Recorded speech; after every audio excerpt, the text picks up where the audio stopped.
Même serment.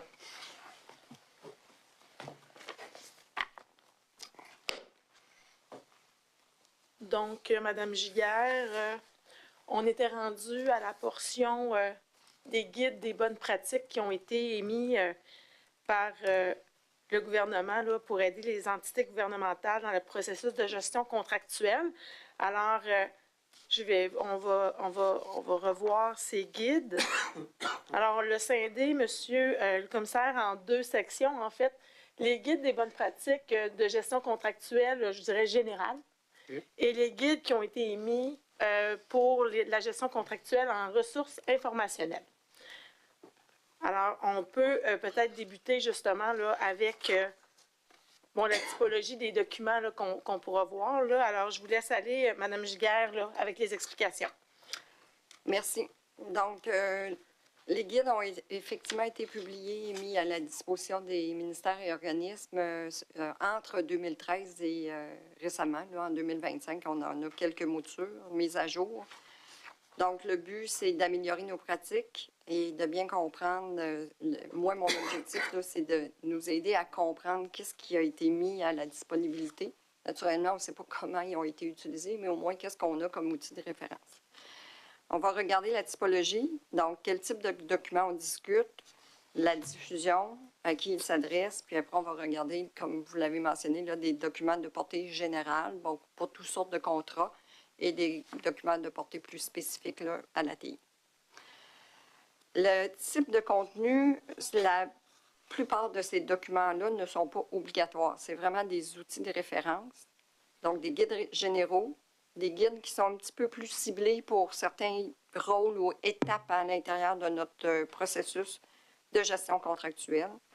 Et on a aussi des modèles ou des gabarits qu'on utilise toujours dans le cadre du processus de gestion contractuelle. La diffusion. Ces outils-là sont produits par le secrétariat du Conseil du Trésor.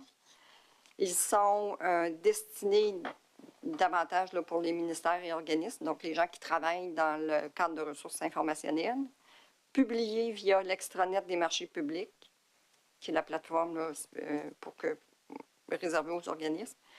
Et certains de ces documents-là, on peut les retrouver sur Internet. Les documents généraux que je voudrais porter à votre attention ont été publiés entre 2014 et 2017, donc le guide de vérification du processus de gestion contractuelle, celui sur les risques et les contrôles en gestion contractuelle, et le dernier, ce sera le processus de référence en gestion contractuelle.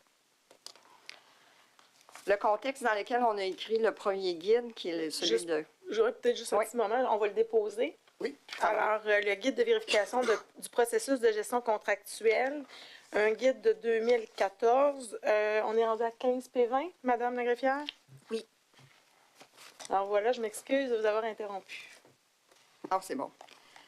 Donc, ce guide-là, le contexte, là, c'est qu'il vient vraiment répondre aux lacunes là, que le VGQ nous a adressées au travers là, de ces rapports. Et on avait un besoin d'avoir un cadre de référence pour bien outiller les vérificateurs internes dans leurs interventions en gestion contractuelle. Il y a une petite historique là, à ce guide-là, on a eu une première version en 2007. C'était écrit par le Forum des responsables de la vérification interne et on voulait répondre à l'absence de balise. En 2014, le secrétariat du Conseil du Trésor, appuyé par le Forum des responsables de la vérif interne, a décidé d'entreprendre une mise à jour majeure de ce guide-là et d'intégrer les nouvelles obligations qui venaient avec notre contexte là, évolutif et les différentes lois qu'on a intégrées.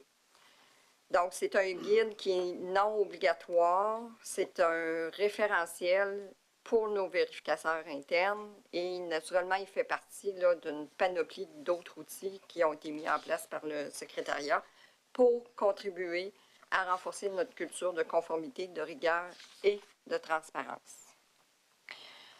Ce qu'on propose, c'est une approche, donc la page suivante, où on propose aux vérificateurs internes là, une approche en 4 étapes. Donc, première étape, planification, définir les objectifs du mandat de conformité ou de vérification interne qu'on se donne, identifier nos critères d'évaluation, comprendre le contexte organisationnel et les risques spécifiques à notre contrat et déterminer la portée et les contrats qu'on veut cibler. La deuxième étape, la réalisation. Donc, on va collecter les preuves, l'échantillonnage. Je suis rendue à la 3. Disons que j'ai pris la 1 et la 2 ensemble. Excusez-moi. OK, j'essaie de... Ouais. Donc, on va collecter nos preuves, analyser nos données, vérifier la conformité avec le cadre normatif et nos scènes pratiques et identifier nos écarts et nos faiblesses. Et par la suite, on va communiquer, là, valider notre... là, je me suis mêlée dans mes étapes, hein, je m'excuse. Juste à recommencer. Ça va. 3 étapes. Je vais plus garder mon œil sur l'écran. Absolument. Donc, planifier, je pense que c'est la plus facile. Ouais. C'est vrai que ce qui est important dans ça, c'est qu'on s'appuie beaucoup sur les normes ISO, mais on a aussi d'autres sources comme tout ce que le PMI là, peut nous amener. La deuxième étape, comprendre notre processus contractuel, donc à l'intérieur de notre organisation même, puis aller chercher là, nos informations auprès de nos responsables des règles contractuelles. L'échantillonnage, donc qu'est-ce que je veux regarder précisément? Est-ce que je vais plus m'appuyer sur tel type de contrat versus tel autre type de contrat? Et on va y aller selon le niveau de risque qu'on évalue à ce moment-là. Et la dernière étape, c'est la vérification au niveau des contrôles internes.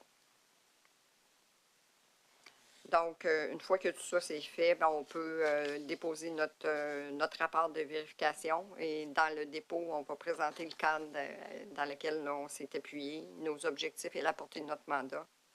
Et on va donner nos résultats, nos constats et nos recommandations avec un plan d'action. Donc, c'est essentiellement ce que le guide nous informe ou contient comme balise là, en gestion contractuelle. Oui, c'est comme une carte routière. OK. Pour le vérificateur interne. Alors, ça, on passe maintenant au guide suivant, également un guide qui a été émis en 2014, guide sur les risques et les contrôles en gestion contractuelle. Alors, on voit qu'on est dans la même période. Madame la greffière, on le dépose sous 15P21. Oui, exactement. Alors, pouvez-vous nous résumer là, ce que contient ce guide, s'il vous plaît? Oui, donc derrière le guide, les objectifs qu'on s'était donnés, c'était de se permettre d'identifier les principaux risques associés à toutes les étapes là, de notre processus contractuel, mettre en place des contrôles appropriés pour prévenir ou atténuer là, ces risques et surtout renforcer l'intégrité, la transparence et l'équité dans la gestion contractuelle. Il sert plus précisément aux vérificateurs internes, mais il vient aussi en aide à nos gestionnaires qui doivent appliquer là, des pratiques rigoureuses là, et conformes à l'intérieur de la gestion contractuelle. Les risques fréquents, gestion des contrats, défaut d'encadrement, absence de suivi, fractionnement, non-respect des règles. On pourrait parler de collusion aussi. Deuxième, évaluation des besoins. Donc, on en a parlé longuement, là, des imprécisions des besoins. Donc, il vient nous aider à mieux définir là, le besoin qu'on a face au travail qu'on aura à faire ou au projet qu'on veut amener et amener des bons éléments là, par rapport à la gestion de nos coûts. Donc, éviter de s'en aller là, dans des besoins mal évalués. Le troisième risque, la montagne, la durée des contrats. Donc, éviter d'aller vers une mauvaise estimation des coûts. Quatrième, contrat sous les seuils. Donc, éviter d'aller sur des contrats fractionnés et d'aller sous les seuils là, qui évitent les appels d'offres. Des contrats gré à gré au-dessus des seuils. Donc, éviter d'aller sur des raisons d'exception, d'urgence, expertise unique, etc. Honoraires et rémunération, donc un manque d'encadrement des tarifs et remboursements. Donc, on porte une attention particulière là, sur ce risque qu'on a vu aussi dans nos rapports. Là. Particularité contractuelle, donc faire des regroupements, des clauses particulières ou avoir une admissibilité là, qui limite les possibles soumissionnaires. Reddition, excusez, j'en ai sauté un, autorisation du dirigeant, donc les risques d'avoir des manquements au niveau de notre reddition de compte et des autorisations selon les niveaux requis. Évaluation des soumissions, avoir un biais dans la sélection avec des critères non transparents. Donc, c'est un risque qui a été aussi évoqué. Donc, on le traite à l'intérieur de ce guide-là pour éviter là, d'aller dans ce sens. Et finalement, le suivi du contrat et la publication. Donc, avoir un défaut là, dans notre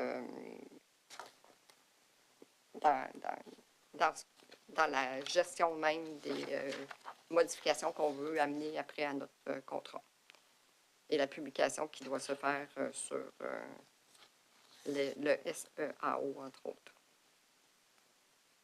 Donc, ça complète pour ce guide-là. Alors, on passerait maintenant au dernier guide en matière de gestion contractuelle générale. Alors, le document s'appelle « Processus de référence en gestion contractuelle » pour les contrats d'approvisionnement et de services supérieurs au seuil d'appel d'offres publics. Alors, guide publié en 2017. Alors, Mme la greffière, sous 15P22. Merci. Alors, pouvez-vous nous faire un résumé de ce que contient le guide, s'il vous plaît? Oui, donc c'est un autre cadre structuré là, qui est proposé par le CSPQ. C'est pour la gestion des contrats d'approvisionnement et de services qui vont dépasser les seuils là, pour appel d'offres publics. Et son objectif, c'est de standardiser les pratiques, assurer la conformité réglementaire et renforcer l'intégrité du processus. Il va couvrir toutes les étapes de la gestion du contrat, donc de la planification du projet jusqu'à la fermeture du contrat. Il va venir clarifier les rôles et responsabilités et offrir des bonnes pratiques et pointer aussi sur les risques à surveiller. Il nous amène aussi des outils utiles, indicateurs de performance, exigences dans la reddition de compte.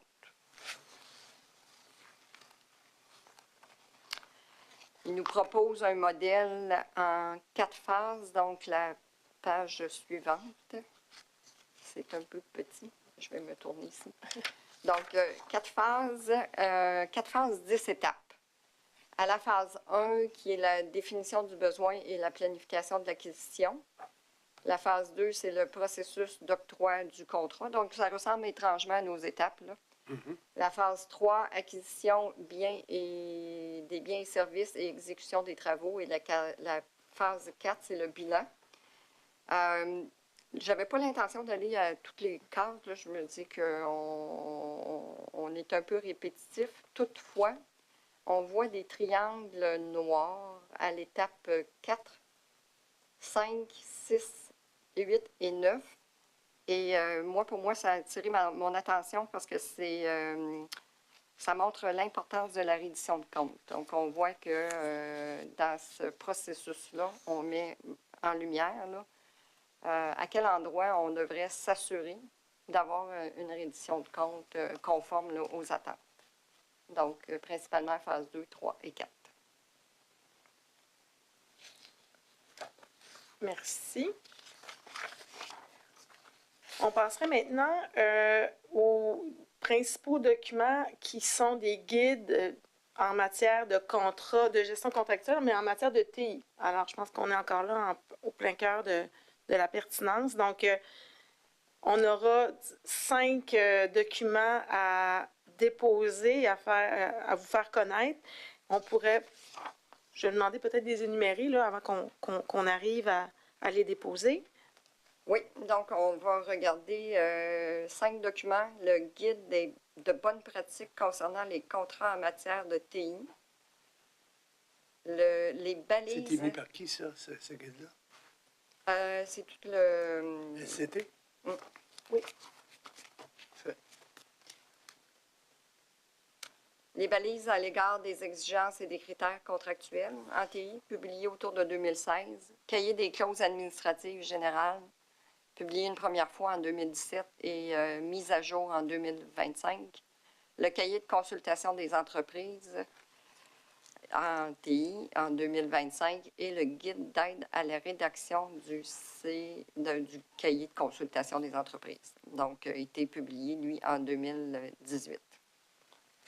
Donc, si on va avec le premier document, alors, qui est le guide des bonnes pratiques concernant les contrats en matière de technologie de l'information, qui est évidemment, comme vous le posez la question, émis par le secrétariat du Conseil du Trésor en 2016. Donc, tout de suite après les différents rapports qu'on a déposés plus tôt. Alors, Madame la greffière, sous 15P23. Exactement. Alors, Madame Giguère, je vous laisse nous expliquer en quoi consiste le document. Oui, donc on veut, par le biais de ce guide-là, outiller les ministères et organismes pour une gestion contractuelle qui est plus efficace, intègre, conforme aux particularités des TI. C'est un guide qui vient compléter ceux qu'on a vus précédemment, mais on fait vraiment un focus là, sur la TI. Propose des saines pratiques d'attribution, d'adjudication et de gestion de contrat.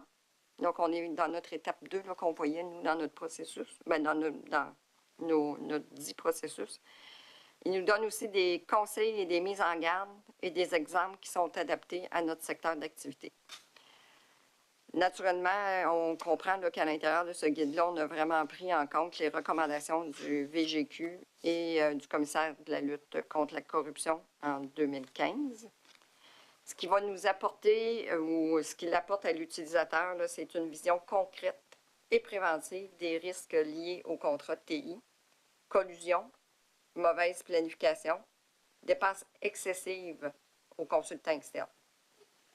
Donc, on veut une meilleure capacité pour les organismes à structurer leur stratégie, favoriser la concurrence, renforcer l'expertise interne et assurer un suivi rigoureux des contrats en TI. Ce guide-là est structuré en 4 étapes, puis on voit toujours la ressemblance. On est conséquent d'un guide à l'autre. Définir le besoin et planifier l'acquisition, le processus d'octroi du contrat, l'acquisition et l'exécution du contrat et le bilan. Alors, si on passait par les étapes, justement. Donc, définir et planifier avec rigueur l'acquisition, c'est naturellement analyser correctement notre besoin, le documenter selon nos attentes et le résultat qu'on souhaite. Utiliser des outils de planification, donc on invite vraiment à aller sur des analyses d'opportunités, des études de marché. On a parlé de vitrines technologiques là, dans d'autres audiences, appels d'intérêt, projets d'appel d'offres, donc pour comprendre un peu le genre de solutions qui pourraient nous permettre d'atteindre nos attentes et nos résultats souhaités. Formuler les exigences en résultats attendus, donc éviter d'avoir des descriptions trop restrictives ou orientées et que ce soit suggestif là, pour un fournisseur en particulier. Mettre en place des balises internes, donc encadrer les risques liés à l'impartialité, la confidentialité, conflit d'intérêts et l'accès aux documents sensibles. Et choisir entre réaliser à l'interne ou réaliser à l'externe, là, donc avoir des métaux là, comparatifs des coûts et les risques là, que ça peut engendrer d'être interne versus externe. Ça, c'est l'étape 1. L'étape 2, dans les bonnes pratiques, ce qu'on offre, dans le fond, là, à l'utilisateur, comment choisir le bon mode de sollicitation? Est-ce qu'on est en appel d'offres public, régionalisé? Est-ce qu'on veut aller sur du gré à gré? Intégrer les nouveautés du règlement des contrats en matière de TI. Publier le tout sur le SAO, donc on le sait qu'on a une obligation de rendre public nos appels d'offres avec des documents standardisés et aussi prévoir là, un traitement là, de plaintes là, autour de nos appels d'offres. Évaluer nos soumissions selon des règles formelles. Donc, on donne vraiment là, des bonnes pratiques pour la formation du comité, la posture, les responsabilités du comité, une grille d'évaluation, des critères pondérés. Et le dernier point, c'est le mode d'adjudication approprié. Donc, est-ce qu'on va aller sur le prix le plus bas, le prix ajusté, etc. À l'étape 3 de l'acquisition et de l'exécution du contrat, ce qu'on donne comme bonne pratique, suivi rigoureux des livrables, donc des mécanismes pour mettre en place des suivis, incluant nos clauses de pénalité, puis des contrôles là, de remplacement de nos coûts de ressources stratégiques.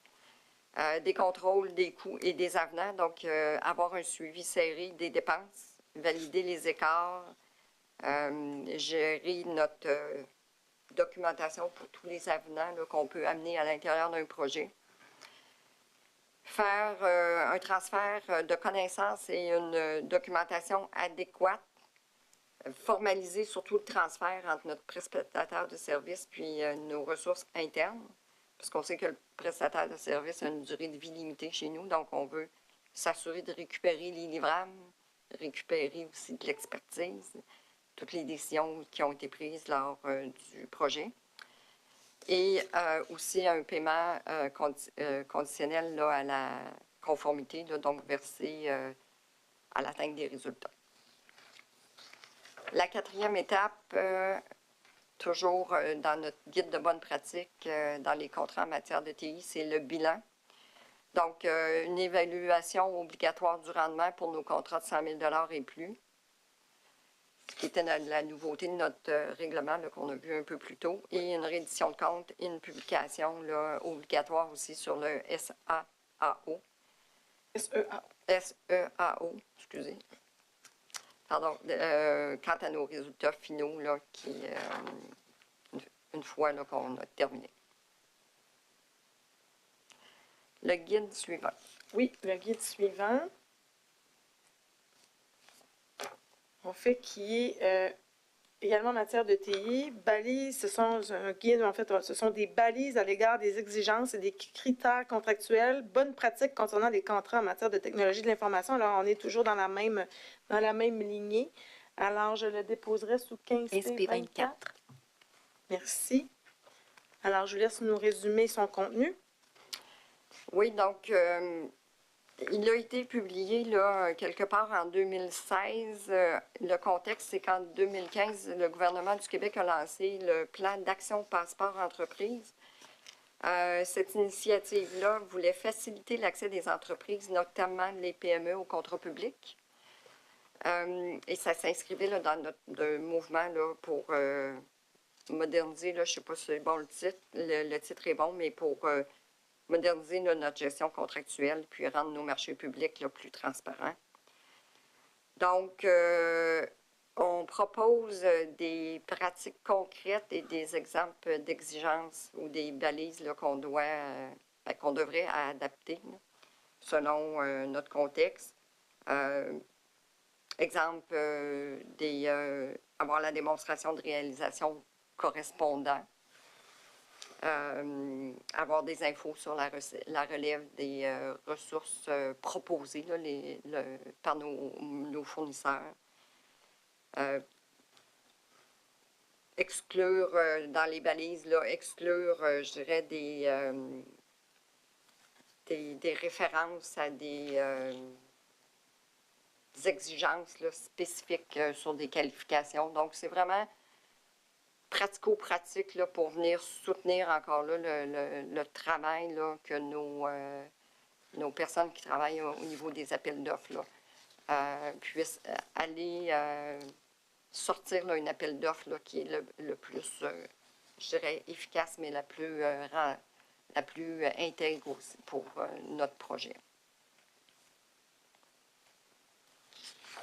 On n'a pas nécessairement de métaux, c'est vraiment plus des exemples qu'on donne à l'intérieur de ce document-là. Alors, le document suivant, c'est un cahier de clauses. En fait, c'est un document qui donne, c'est les cahiers des clauses administratives générales, mais pour les appels d'offres en technologie de l'information. On a identifié 2017 et 2025, alors on vous propose de déposer 2017 qui est plus contemporain qu'on a à analyser auprès de la commission, mais également le 2025 qui est la mise à jour, là. Alors, ce que je suggère, c'est de les déposer sous 15 P25 A pour 2017 et B pour 2025 pour qu'on puisse les distinguer. Parfait. Donc, Madame Giguère, pouvez-vous nous expliquer un peu en quoi consiste ce document? Oui, mais c'est un document assez central là, dans nos contrats publics. Il nous donne là, toutes les clauses obligatoires là, qui font partie d'un appel d'offres pour la technologie de l'information. Donc, il vient encadrer toutes les étapes du contrat de la soumission à l'exécution. Il va nous assurer là, une base commune et cohérente là, du gouvernement vers les fournisseurs. Il vient vraiment standardiser, dans le fond, je dirais, l'appel d'offres. En définissant aussi les règles du jeu là, entre le gouvernement et ses fournisseurs.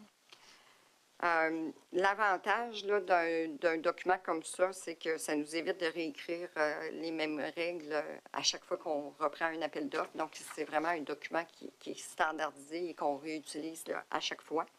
Il nous permet aussi d'uniformiser notre langage d'un ministère à un organisme à un autre vers l'externe. Donc, il n'y a pas de quiproquo. On sait à quoi s'attendre quand on utilise un mot bien particulier. Donc, ça évite là, tout le malentendu. Puis, on comprend qu'un malentendu dans un contrat, ça peut amener des dépenses tout autres. Aussi, il rend accessibles les appels d'offres aux PME. Parce que les PME, ils n'ont pas une longueur d'avance, mais ils sont souvent un peu plus loin de ce genre les appels d'offres et tout ça. De mécanismes. Donc, c'est normé, on sait à quoi s'attendre. Donc, il y a un moment de réaction qui peut être beaucoup plus rapide par nos PME. Facilitant. Oui, qui ont quand même toujours un peu moins de ressources que des grandes sociétés. Donc, c'est un document très important et doit être utilisé. Alors, document suivant, qui est un cahier de consultation des entreprises, TI, version 2025. Je la déposerai sous 15 P26. Alors, je vous laisse nous expliquer en quoi consiste le document. Oui, donc c'est un document préparatoire qu'on va utiliser avant de lancer notre appel d'offres en TI. Il va servir à consulter des entreprises là, pour avoir des commentaires sur les besoins ou sur les exigences. Il nous donne là, il nous permet là, d'encadrer nos modalités là, au niveau de nos soumissions par la suite et l'adjudication. Donc, on a des sections très, très spécifiques là, pour les renseignements préliminaires, la description des besoins, les conditions d'admissibilité, les critères d'évaluation, nos clauses administratives. Il est naturellement modulable d'un organisme à l'autre. On prend ce qu'on a besoin. Il vient compléter là, le guide qu'on a vu là, précédemment. Là. Le cahier de clauses, en fait. Oui.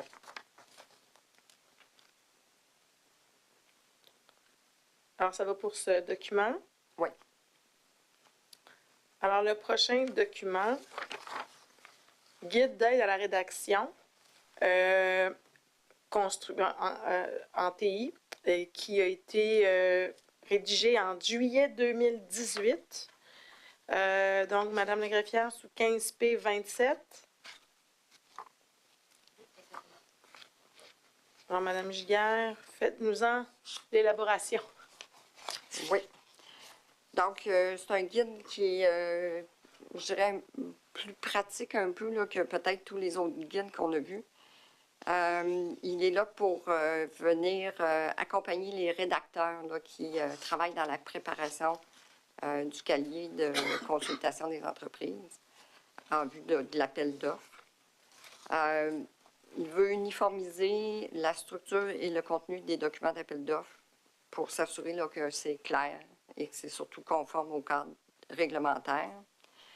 Il fournit par section qu'on a dans notre cahier de consultation des entreprises, là, il va nous donner des commentaires pratiques, section par section. Donc, des commentaires au niveau du besoin exprimé, les exigences légales, les modalités d'évaluation, puis les clauses administratives.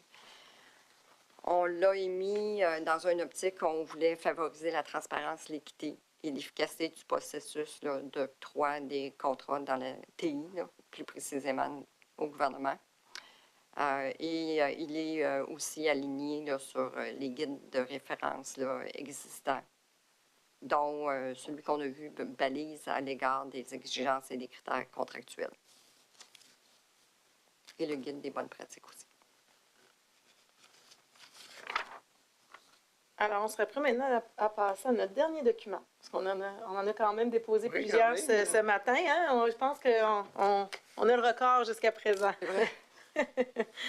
Donc, et on tombe dans une autre catégorie, là. Alors, c'est le cadre de référence pour soutenir la gestion et la revue diligente des projets en ressources informationnelles. C'est un guide qui date de 2013, qui est intitulé aussi « Documents d'orientation aux organismes publics ». Alors, Madame la greffière, sous 15P 28, et après ça, je vous laisse vous reposer. Donc, est-ce que c'est possible, Madame Giguère, justement, de nous faire un peu la revue de ce document? Oui. Donc là, on change de côté, si on peut dire. On était dans la gestion contractuelle jusqu'à présent. Maintenant, on s'en va sur le guide qui parle plutôt de gestion de projet. Il s'inscrit dans le cadre de la politique sur la gouvernance et la gestion des ressources informationnelles qui a été adoptée en 2012. C'est aussi rattaché là, à la loi sur la gouvernance des ressources informationnelles. Donc, c'est un document d'orientation, toujours destiné là, pour les organismes publics. Il ne remplace pas les cadres en place. Donc, c'est vraiment un complément. Je vous l'ai dit, ça couvre la gestion de projet, ça couvre la gestion de programmes. On peut parler des fois des programmes de transformation, de portefeuille, la gestion de portefeuille, la gestion de la valeur d'un projet, la gestion des risques, la gestion du changement et aussi la gestion de la qualité. Donc, il ratisse assez large. Il vise à aider les organismes à mieux gérer leurs projets, harmoniser les pratiques, soutenir la mise en œuvre et surtout améliorer la performance et la reddition de comptes. À l'intérieur de ce guide-là, on fait référence à des facteurs déterminants. Donc, on a identifié 3 facteurs déterminants qui vont dire là, que notre projet va être un succès. Le premier, c'est l'alignement sur la stratégie, c'est-à-dire est-ce que le projet est aligné avec les objectifs stratégiques de l'organisme et du gouvernement? Est-ce que ma vision est partagée? Est-ce que mon besoin est clairement défini? Est-ce que j'ai une cohérence entre mes objectifs, la portée de mon projet, les moyens et les livrables qu'on se donne? Le deuxième facteur déterminant de succès, c'est le leadership et la mobilisation. Est-ce que j'ai une présence d'un leadership actif et soutenu? Est-ce que mes rôles et responsabilités sont bien définis? Est-ce que ma gouvernance est efficace? Et est-ce que j'ai une mobilisation autour de mon projet? Le troisième facteur déterminant qu'on met en perspective, c'est la capacité de la mise en œuvre. Est-ce que j'ai suffisamment de ressources disponibles, humaines, matérielles, financières? Est-ce que j'ai une planification rigoureuse, une intégration structurée? Quelle est ma gestion de risque, la qualité la gestion des risques, la gestion de la qualité et la gestion du changement, et est-ce que c'est intégré dès le départ? Donc, on amène notre utilisateur là, à réfléchir et à identifier ces facteurs déterminants de succès et de les prendre en compte dans sa gestion de projet.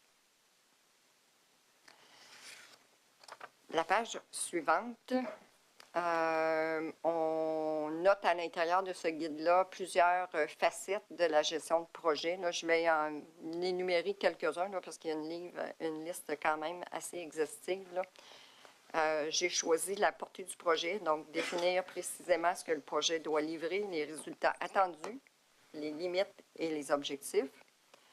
L'échéancier, les délais, planifier nos étapes, fixer une date de début, une date de fin, suivre les progrès, et anticiper les retards. Le budget, établir un budget réaliste, incluant toutes les dépenses prévues, avec des marges pour les imprévus. Les ressources humaines, mobiliser, encadrer et coordonner les membres de l'équipe projet et aussi les parties prenantes. Et le dernier que je mettrai en lumière, c'est la gestion matricielle. On sait qu'en projet, on n'a pas les gens de projet, ça vient de partout d'une organisation. Donc, on n'a pas nécessairement toujours un lien hiérarchique avec la personne de qui je prends le travail ou à qui je dois livrer le travail. Donc, c'est un élément important, là, une facette importante là, à ne pas ignorer à l'intérieur de ma gestion de projet. Donc, on porte une attention particulière aussi à l'intérieur de ce guide ou de ce cadre de référence.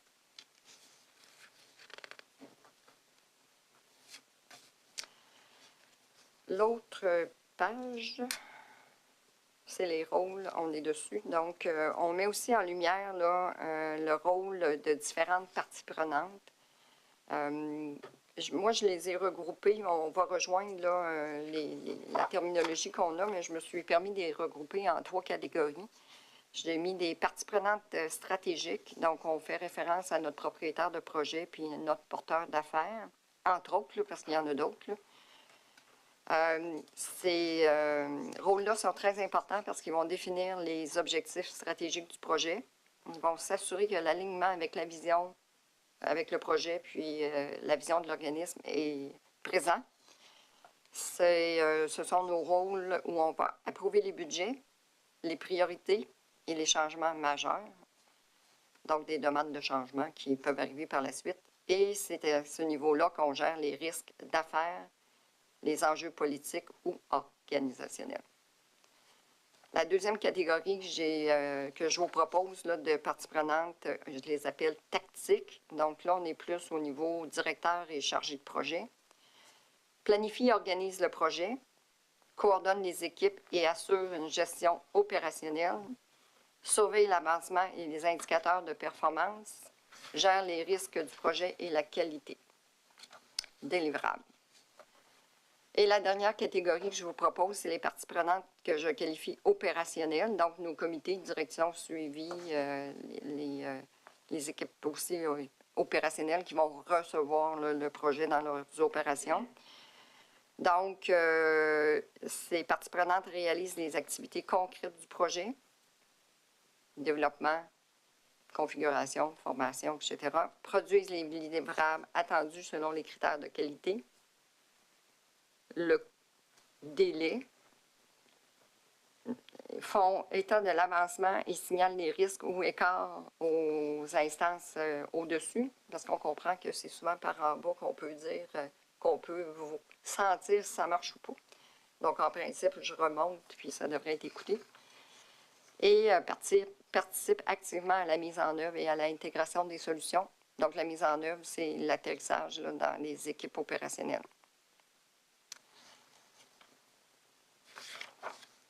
Page suivante, à l'intérieur de ce cadre de référence, on met en perspective le thème de la revue diligente. Donc, c'est quoi de la revue diligente? C'est une évaluation critique et structurée du projet pour détecter nos forces et nos faiblesses dans le projet, prévenir les dérapages dans les coûts, délais, qualité, risques et orienter des actions là, pour corriger le tir s'il y a lieu. L'objectif, c'est de maximiser nos chances là, de succès de ce projet-là, appuyer la prise de décision éclairée, parce que dans le cadre de notre projet, il y a toujours des décisions à prendre. Tout n'est pas décidé en partant. Assurer une reddition de compte rigoureuse et vérifier que le projet est aligné avec les objectifs stratégiques et la valeur qu'on recherche. Quand est-ce qu'on fait de la revue diligente, on peut faire ça n'importe quand dans notre cycle de projet. Ça peut être sur demande aussi de la haute direction.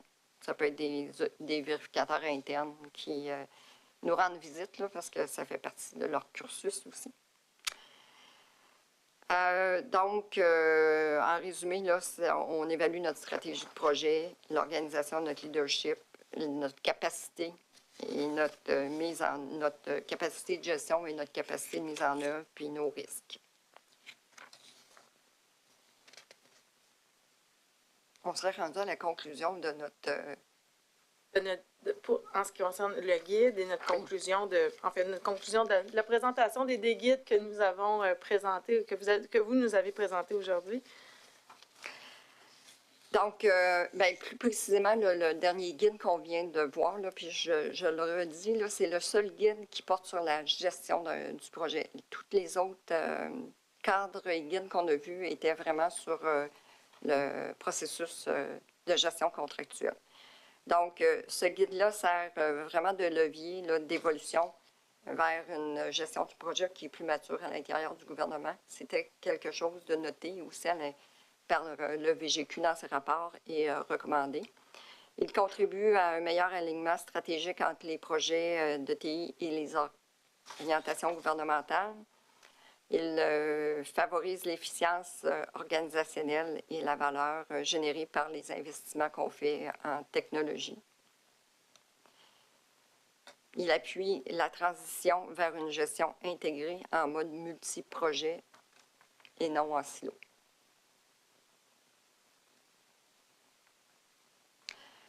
Donc, j'ai pensé superposer là, nos guides par rapport à nos recommandations et préoccupations du VGQ et du commissaire de la lutte contre la corruption.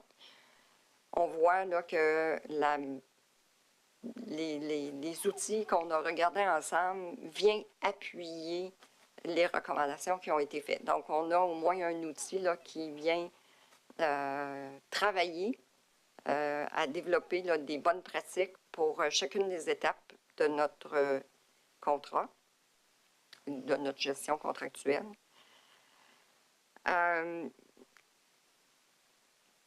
Ce qui est important peut-être de voir, comme je mentionnais tout à l'heure, ces outils-là ont été publiés, comment ils ont été utilisés. Ça reste à définir là, parce qu'on n'a pas fait d'analyse. En tout cas, je n'ai pas vu de rapport ou on ne m'a pas soumis de rapport là, sur le taux de pénétration de ces outils-là auprès des utilisateurs et les effets qu'on veut aller chercher au travers de ces guides-là. Donc, je m'amuse toujours à dire, là, nos processus et nos guides, c'est comme une carte routière. Hein? Ça nous dit comment s'en aller à la destination. On n'a jamais de garantie qu'on y va. Comme quand tu estimes ton GPS, là, ben, c'est de ta faute. Oui, là, surtout un GPS. GPS. C'est surtout, il peut nous amener dans une route en cailloux, là, parce que c'est la plus rapide. Donc, ça peut être hasardeux. Des fois, on fait des détours. Des fois, ben, on arrête parce qu'il y a eu un carambolage. Donc, à un moment donné, ben, le conducteur, lui, doit rectifier le tir. Là, et surtout, pas s'endormir au volant. Fait que ces outils-là, ben, c'est la même chose. Donc, ils sont là, sont à la disposition. Donc, la bonne nouvelle, c'est qu'on a des cadres de référence. Par contre, comme je vous dis, à l'intérieur de la documentation à laquelle j'ai été exposée, je ne peux pas vous dire là, comment ils ont été utilisés et quels ont été les effets bénéfiques là, de ces outils-là. Donc, ce sera une autre fois peut-être. Alors, ça complète la présentation de mon côté. Est-ce que, M. le commissaire, vous avez des questions Je vais additionnelles? voir avec les parties avant s'il y a des questions. On est en mode présentation, sauf que questions de précision là, sont tout à fait permises. Oui, avec votre permission, Monsieur le commissaire, on a reçu les documents ce matin et bon nombre de documents ont été déposés. Alors, je prendrai peut-être la pause du lunch pour analyser si j'aurai des questions à poser, ce qui est un exercice très imparfait, là, parce que, évidemment, compte tenu du nombre de documents, il est difficile d'avoir une analyse exhaustive. Assuré que je ne les ai pas tous lus non plus. J'en conviens. Mais écoutez, j'anticipe peut-être quelques questions, effectivement. C'est parfait. Donc, oui, moi, j'ai aucun problème avec ça. Donc, je pense qu'on a prévu 2 témoins aujourd'hui. Donc, Oui, un autre témoin cet donc, après-midi. ça rentre. Oui, il n'y a aucun problème. Je vais acquiescer à votre demande. Alors, je garderai, possiblement, j'aurai 1 ou 2 questions. Je verrai, puis je ne veux pas être redondant avec Maître Laprise. On a peut-être les mêmes interrogations. Donc, est-ce que c'est la même chose pour le PGQ, la même chose? Oui, absolument. On partage les commentaires de Maître Laprise et on demande de nous réserver le droit de poser des Ben, questions. au compte besoin. tenu, effectivement, vous allez faire du travail sur l'heure du lunch, donc on ne recommencera pas plus tôt, à 14 heures, ça va être parfait, ça va vous permettre de regarder ça, puis avoir un lunch décent. Alors, bon appétit à tous, si on reprend à 14 heures. Veuillez vous lever.